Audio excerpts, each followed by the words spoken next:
Este é o programa Reavivados por Sua Palavra. Começamos agora com mais um capítulo da Bíblia.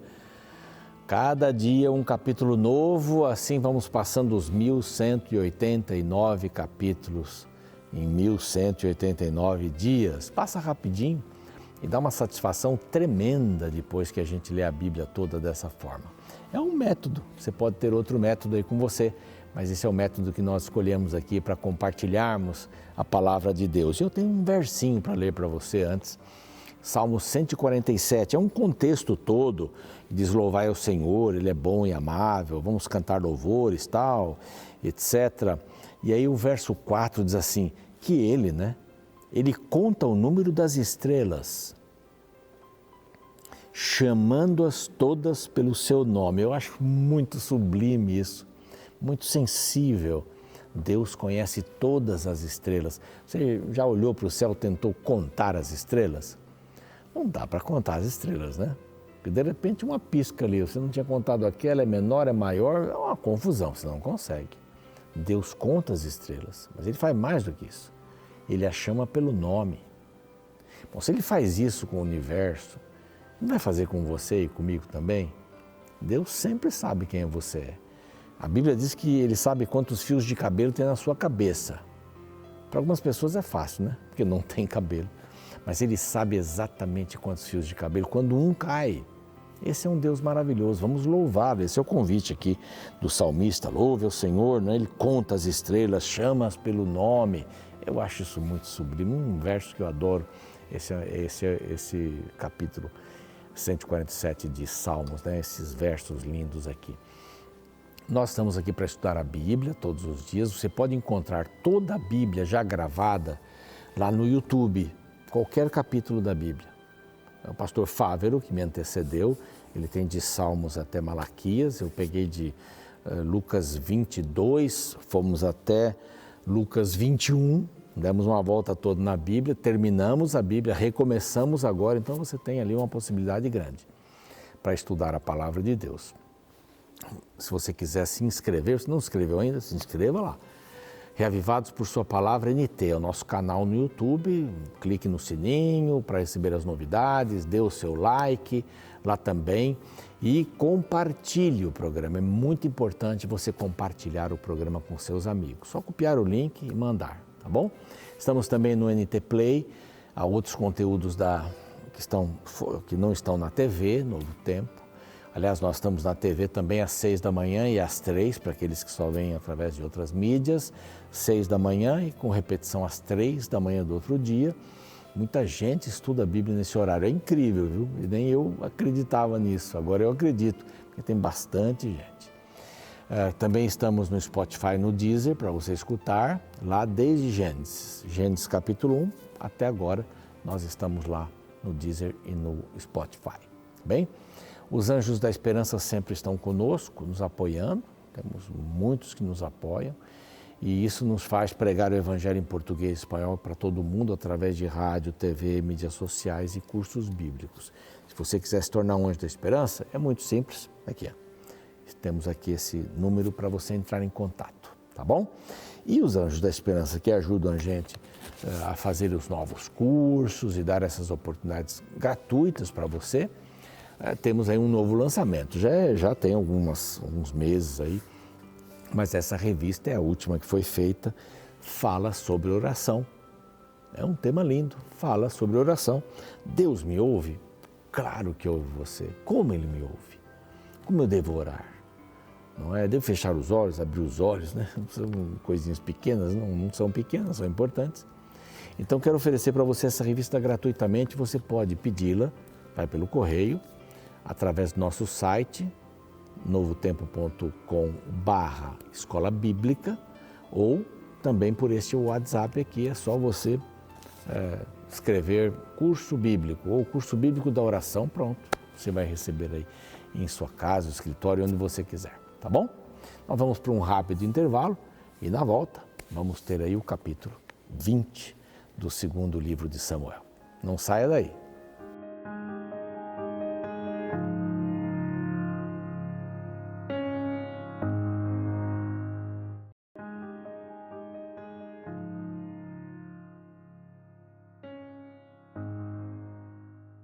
Já estamos de volta com o programa Reavivados por Sua Palavra, aqui da TV Novo Tempo.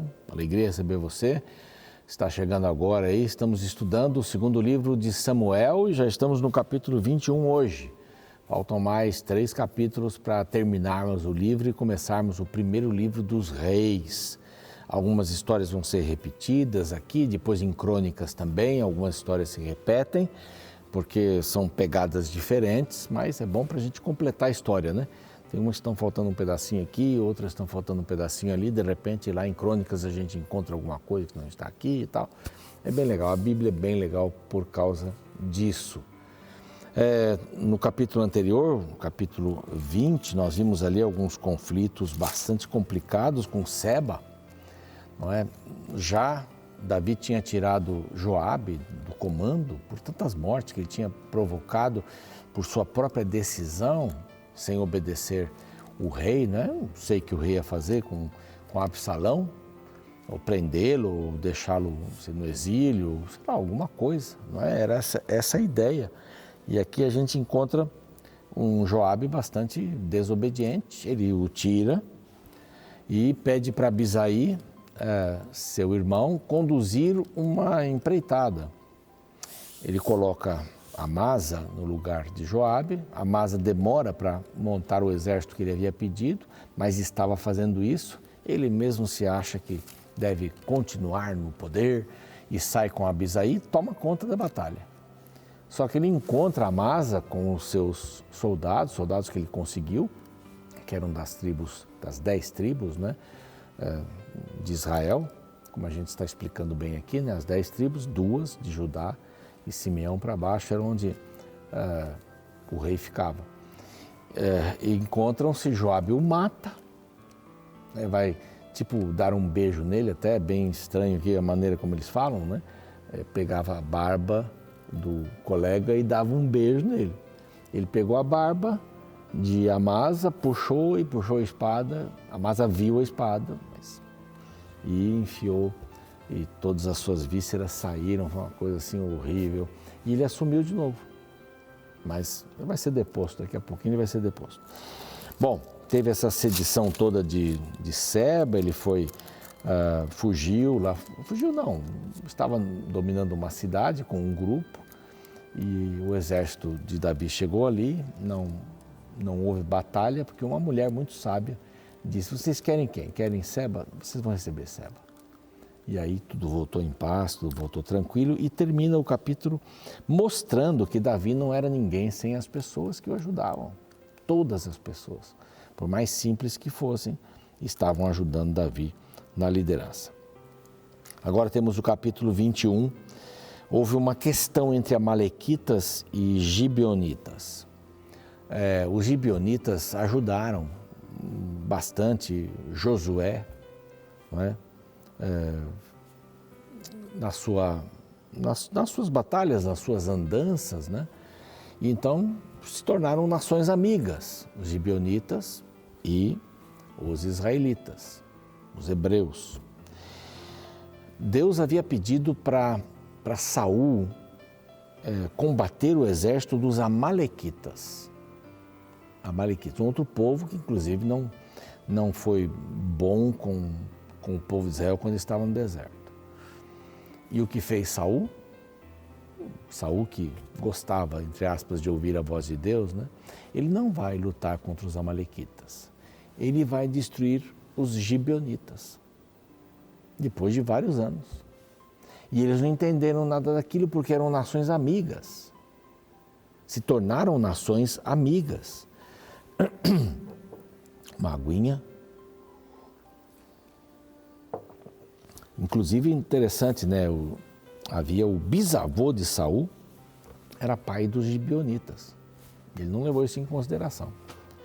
Bom, a Bíblia começa a falar aqui no capítulo 21, verso 1, diz assim: houve nos dias de Davi uma fome de 3 anos. Não foi brincadeira, não. Então, Davi consultou o Senhor e disse assim: Senhor, o que está acontecendo? Disse: a culpa de sangue. A culpa de sangue sobre Saul. Saul praticamente quase exterminou os gibeonitas. Então, a culpa de sangue sobre Saul e a sua casa. porque ele matou os gibeonitas. Então, Davi chamou o rei dos gibeonitas e disse assim: os gibeonitas não eram dos filhos de Israel, mas de resto dos amorreus, e dos filhos de Israel lhes tinham jurado poupá-los. Porém, Saul procurou destruí-los no seu zelo pelos filhos de Israel e Judá. Então perguntou Davi para o rei gibeonita: o que vocês querem que a gente faça? E que resgate darei a vocês para que Deus abençoe a herança do Senhor? Para que abençoeis a herança do Senhor. Então, é como se a bênção de Deus passasse por aquele povo que foi injustiçado pelos de Saul. E eles viviam numa agonia tremenda por essa injustiça de Saul. Eram nações irmãs. E eles disseram uma coisa bem interessante: não queremos prata, ouro, dinheiro, não queremos nada disso, terras, nem a casa de Saul, nada, não queremos nada de Saul. O que nós, de bens materiais. Então o que vocês querem? Agora veja, quanto ao homem que nos destruiu e procurou, é verso 5, e nos procurou que fôssemos assolados sem que pudéssemos subsistir em limite algum de Israel, ele expulsou essa nação que era amiga, de seus filhos nos deem 7 homens para que os enforquemos ao Senhor. Isso não existia naquele tempo, né? Existia naquele tempo, mas não com o povo de Israel, os sacrifícios humanos. Então, esse não era um sacrifício humano para aplacar a ira de Deus, não é nada disso daí não. Mas eles queriam, para poder vindicar a destruição grande que Saul tinha feito em relação àquele povo, eles pediram 7 homens para serem mortos. Então, disse: tá bom. Davi poupou Mefibosete, que era descendente de Saul. Isso aqui eu não vou mexer. Mas ele escolheu 2 filhos de Rispa, que era uma das concubinas de Saul, e 5 filhos de Merabe, que era filha de Saul. 5 filhos. E entregou aos gibeonitas. Os gibeonitas os mataram, né? Foram mortos, né? No princípio da ceifa, da cevada, diz aqui, e eles foram pendurados. E para Israel não podia se deixar um morto ficar mais do que até o pôr do sol, numa estaca que seja, ou alguma reprovação de alguém que morreu. Assim, ele precisava ser tirado, como era a época da seca. E foi permitido aos gibeonitas manterem os corpos. Eles ficaram por 6 meses, diz aqui a Bíblia. 6 meses. E a mãe de 2 deles, a Rispa, ficou ali com pano de saco, né? Tirando as aves dos céus de noite, de dia, e os animais durante o dia. E os corpos foram secados. Quando Davi soube disso, ele disse: bom, nós fizemos isso, acabamos destruindo aí uma família, mas uma família que criou um problema bastante sério para os gibeonitas, e agora está tudo em paz. Então vamos pegar os corpos de todos os 7, vamos pegar o corpo de Saul, de Jonatas, e vamos trazer para cá os ossos e vamos enterrá-los com a família deles. Isso era uma honra poder fazer isso. E houve tranquilidade, houve paz, e a seca acabou também. Interessante, né? Deus reagindo com esta injustiça com respeito aos gibeonitas e cuidando dos gibeonitas, que foram fiéis a ele também. Mas Saul os colocou para correr sem nenhum motivo. Deus disse assim: os amalequitas podem terminar com eles, porque eles são um povo mau, eles já foram julgados, é um juízo retributivo. Pronto. Agora os gibeonitas não. Os gibeonitas, eles foram fiéis, nos ajudaram quando o povo estava andando pelo deserto, nos apoiaram, permitiram que comêssemos da sua comida, passássemos pelo seu território. Então somos nações irmãs. Mas Saul não entendeu isso. Quantas coisas erradas Saul fez, né? Que prejudicaram o seu próprio povo. Aí há um conflito nacional de novo, com a maioria desses que serão mencionados aqui são filisteus. Normalmente os gigantes começam a descer das montanhas e enfrentar o povo de Israel. E aqui havia verdadeiros matadores de gigantes, né? E começa com Abisaí, que matou Ibis Benoni, que era um gigante. Só o peso da sua lança tinha 3,5 kg, mais ou menos, né? Aí vem um outro, Abisaí, filho de Zeruia, né? Depois temos Sibecai, que mata Asaf, que era um outro gigante. Gobe, a mesma cidade, Gobe, e na mesma cidade Elanã também mata Golias. Então aqui 4 gigantes são... Golias era outro Golias, né? Porque o primeiro já foi morto lá por Davi. Né? E ainda na terra de Gate, que era na Filístia, aliás, um homem de 6 dedos foi morto também, não tem muita informação sobre ele, mas Jonatas matou, que era um outro guerreiro, matou esse gigante que tinha 6 dedos e caíram na mão de Davi, pela mão dos seus homens, e mais gigantes foram derrubados, foram mortos. Então, Davi tinha problemas internos, as 10 tribos queriam de alguma forma ter mais privilégios do que as 2, para manter unido era complicado. Davi teve que lidar com essas questões dos gibeonitas, isso interferiu até nas chuvas, que eram mandadas normalmente, 3 anos sem chuvas.